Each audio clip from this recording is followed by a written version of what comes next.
Hi guys, and welcome back to the Lazy Girls Kitchen. If you are new, I'm Maggie and welcome. Today is a really gloomy day outside, so we are going to be making fish. I make it with french fries that I just pop in the oven. This is like a breaded fish. This is what I would typically eat for like a fish and chip dinner. That would be like my breading for it. You can also do the beer battered breading. The batter that I have, those are like phenomenal, but I think this is a little bit less, I don't want to say heavy, but yeah, it is a little bit less heavy than you would with a batter, right? So I'm so excited to share it with you. This is the way my mom makes it, and they're absolutely delicious. Everybody loves it.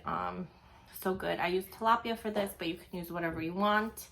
And again, if you like the video, make sure that you give us a big thumbs up. If you have not yet subscribed, make sure you do that now because we truly appreciate it. All right, guys, enjoy. Bye.